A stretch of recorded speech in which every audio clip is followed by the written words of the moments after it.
Il est 9h17, intéressons-nous à présent aux devises et à leur cours. Et pour nous accompagner, Philippe Lermy, bonjour.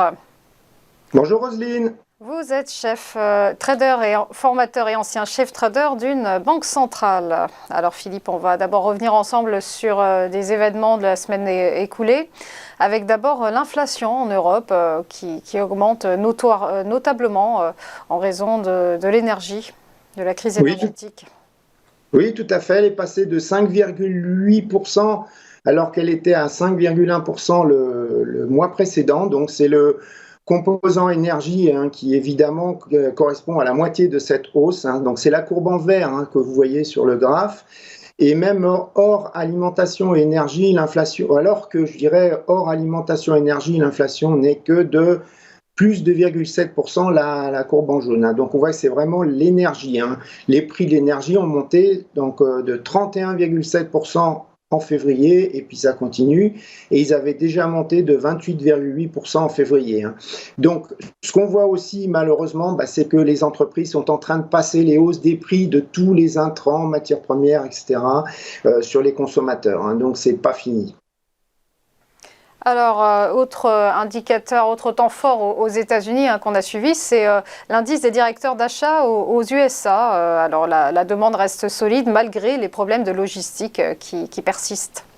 Oui, tout à fait. Alors, selon les directeurs d'achat qui ont été interrogés, les perspectives étaient toujours favorables et l'amélioration s'est sentie, je dirais, grâce au ralentissement du Covid, puisque c'était surtout en janvier le Covid.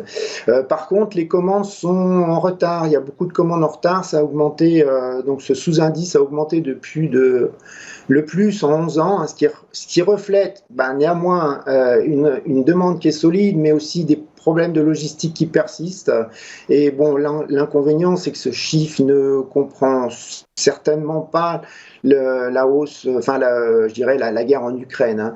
Donc ce chiffre était haussier dollar. Bon, il est un peu passé inaperçu à cause des événements, mais il va dans le même sens hausse du dollar que le conflit.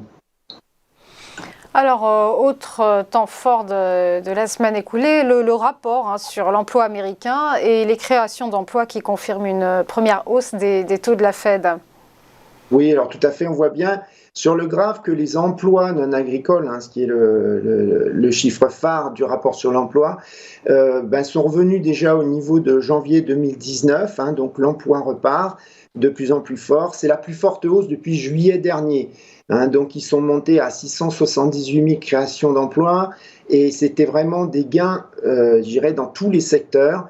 Alors qu'on attendait, les économistes attendaient 423 000. Il y a même eu une révision des 2 mois précédents à plus 92 000, et le nombre de travailleurs disponibles s'améliore. Alors on voit bien que c'est surtout les secteurs des services et de l'hôtellerie qui ont tiré le chiffre, donc ça fait vraiment comme l'indice des directeurs d'achat, donc c'est post-Covid, c'est l'amélioration donc dans les services en contact avec le public, mais on voit bien quand même que, comme je vous disais, l'emploi est généralisé. Alors on remarquera quand même, il manque encore 2,1 millions d'employés par rapport au niveau pré-pandémie, et notamment surtout encore dans les secteurs des services de l'hôtellerie, qui est encore à 9,5% en dessous, c'est-à-dire que sur les 2,1 millions, il y en a 1,5 million qui manquent encore, donc pour, je dirais, effacer complètement le Covid.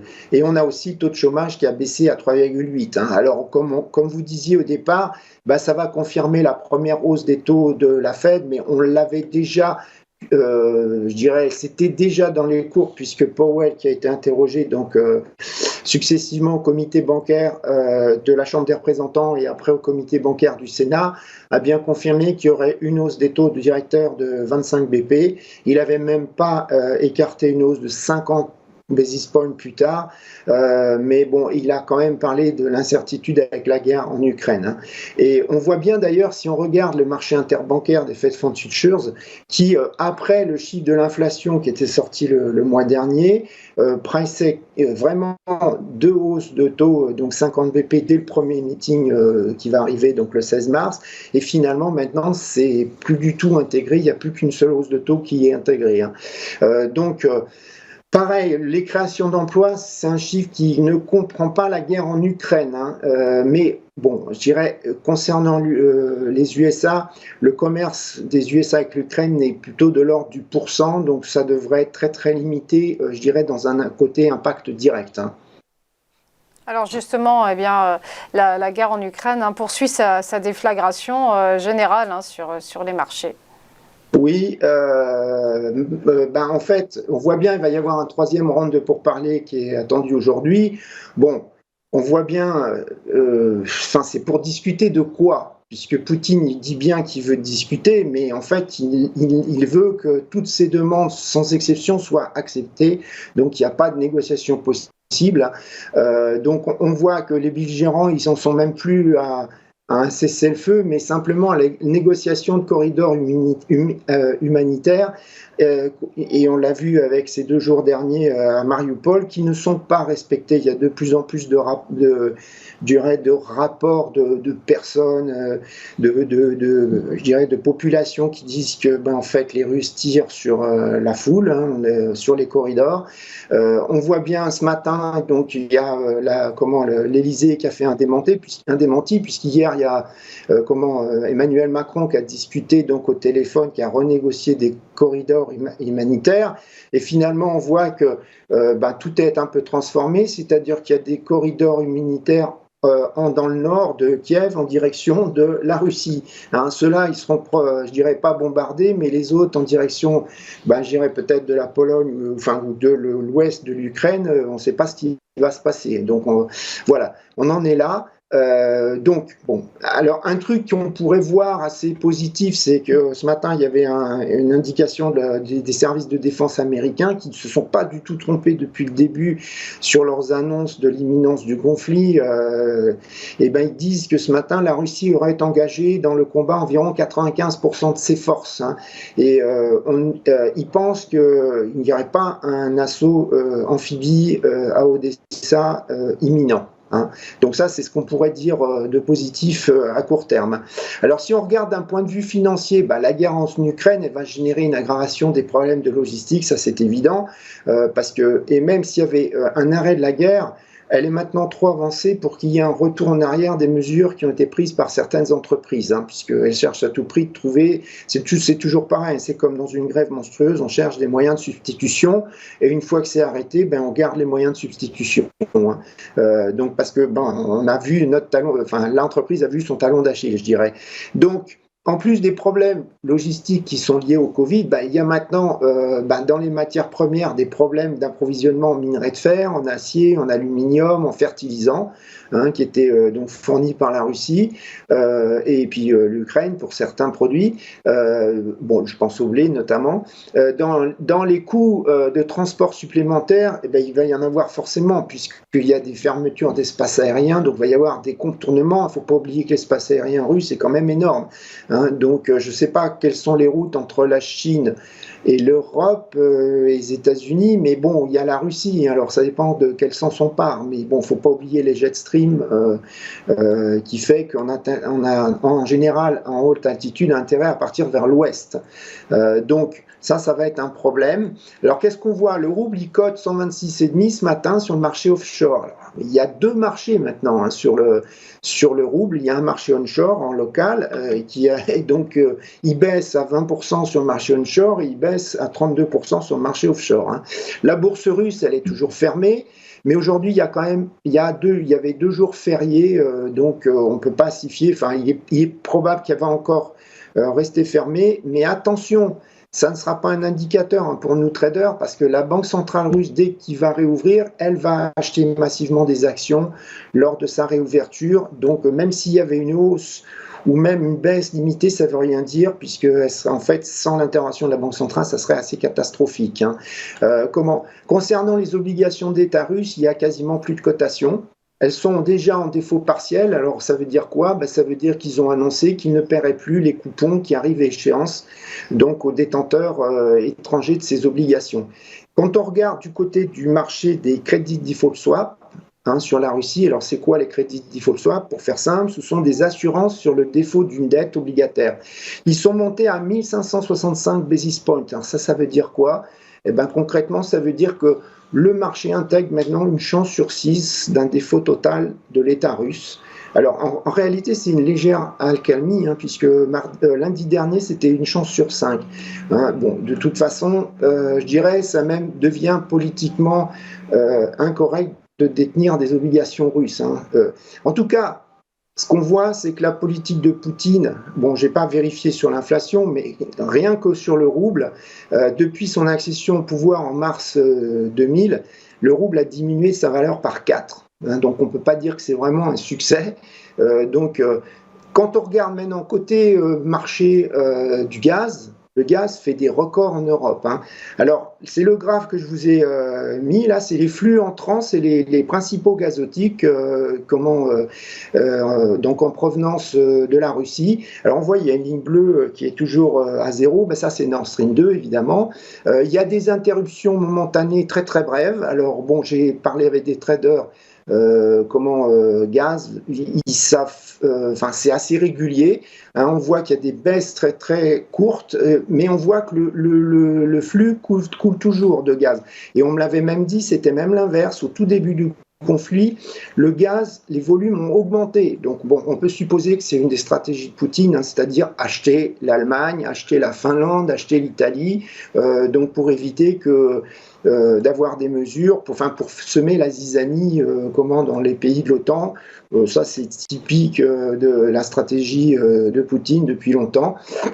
Donc voilà. Alors, qu'est-ce qu'on voit ce matin? Il est question maintenant d'arrêter les achats de pétrole et de gaz russe.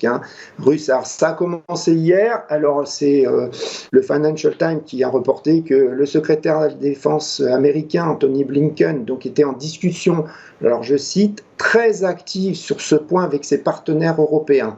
Alors, ce qu'il faut savoir, c'est que la Russie, elle a quand même vraiment besoin de l'argent du gaz qu'elle vend à l'Europe, puisque ça représente 50% de ses exportations.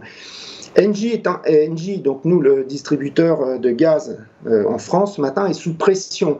Il y a eu déjà la compagnie allemande, alors Wintershall Dea, je le prononce sûrement mal, qui elle aussi est engagée dans le projet Nord Stream 2. Elle a annoncé qu'elle a bloqué ses paiements à la Russie et elle va provisionner une perte de 1 milliard d'euros. Alors Engie a annoncé que si il était décidé par l'État français de ne plus acheter le gaz russe, il n'y aurait pas de problème actuellement parce que l'hiver est doux. Et parce que la société pourrait, je dirais, à court terme, s'approvisionner via des méthaniers, mais que de toute façon, il n'y aurait pas assez de gaz pour l'hiver prochain. Alors, il faut savoir que Engie, elle est impliquée, elle aussi, à hauteur de 1 milliard d'euros dans le projet Nord Stream 2, et que Engie est détenue à un quart par l'État. Donc, il y a des discussions qui vont avoir lieu avec le ministre de l'économie, M. Le Maire. Ce matin, M. Le Maire, il a réitéré sur BFM et RMC que la France a encore des marges de manœuvre concernant d'autres sanctions, et que toutes les options sont sur la table, et notamment un arrêt total des achats de gaz russe. Donc on en est là, on essaye de faire encore plus mal, on prend les mesures, comme avait dénoncé M. Le Maire, nucléaires, financières nucléaires. Alors, Philippe, on va poursuivre avec deux événements très attendus cette semaine. D'abord, la réunion de la BCE, qui, a priori, devrait se montrer encore plus flexible que d'habitude. Oui, parce qu'on est évidemment beaucoup plus touché sur le conflit que ne l'est les Américains, ça c'est sûr. Donc à la suite des minutes de la BCE, qu'est-ce qu'on avait vu? Le marché qui s'était fait à l'idée qu'elle annoncerait ses premières mesures de normalisation de sa politique monétaire. Mais bon, comme je viens de vous dire, la guerre en Ukraine rend les perspectives économiques européennes encore plus incertaines. Donc on pense que la BCE va tenir son programme de réduction de son assouplissement monétaire, comme annoncé avant la guerre, mais c'est-à-dire, plus concrètement, la fin du programme de la pandémie qui était annoncé donc pour mars, donc ça va être sûrement acté. Et puis donc pour compenser, la BCE avait dit qu'elle ferait momentanément une hausse du quantitative easing, du plan de QE classique de 20 à 40 milliards d'euros par mois, puis qui serait ensuite réduit de 5 à 10 milliards d'euros. Et donc d'après le marché, ça démarrerait en mai. Alors qu'est-ce qu'on voit Si on regarde le marché des swaps interbancaires, ce matin, ils intégraient une première hausse de taux alors on dit 10 basis points, parce que la BCE, on pense que ça va être beaucoup plus timide, les hausses de taux que la Fed, ça serait pour septembre 2022. En tout cas, ça serait après la fin du QE. Bon, ce différentiel, il va jouer en faveur d'une baisse de l'euro comparé au dollar, ça c'est évident. Et on va suivre aussi l'inflation aux États-Unis. Le chiffre va probablement voler la vedette à la BCE. Oui, parce que je vous dis, on n'attend pas trop grand-chose de la BCE, elle va jouer l'équilibriste. Bon, il va vraiment voler la vedette au tout début de la conférence. Bon, après, comme je vous disais, bon, ce que va faire la Fed à court terme, c'est acté. On ne pense pas qu'elle fera 50 basis points dès mars, parce que bon, il y a le conflit aussi, donc il y a une grande incertitude. Donc lui, il est publié à 14h30, donc juste au moment où commence la conférence de presse de Madame Lagarde. Voilà. Mais en tout cas, ce qui est certain, c'est qu'il ne va pas voler la vedette à la guerre en Ukraine, qui malheureusement s'aggrave. Donc le mois dernier, l'inflation était sortie à plus 7,5%, c'était déjà un plus haut de 1982. Bon, là, on attend 7,9, c'est encore... Bon, ça change pas grand-chose dans le record, mais enfin, je veux dire, puisque ça a été encore plus haut avant 1982, mais enfin, bon, on grimpe. Donc là, c'est exactement pareil. C'est dû au rebond post-Omicron, puisque les secteurs de l'hôtellerie, les ventes de billets d'avion ont fortement augmenté. Voilà. Donc, il y a le seul, je dirais, composant de l'inflation qui pourrait avoir un léger déclin, c'est les véhicules d'occasion qui ont déjà énormément monté. Je vous rappelle, la dernière fois, ils avaient monté de 40% sur un an. Donc là, si on se fie à l'indice que suivent les professionnels, donc c'est l'indice Manheim des prix des voitures d'occasion, on devrait avoir une légère accalmie du côté des ventes des voitures, mais au total, le chiffre va continuer de monter.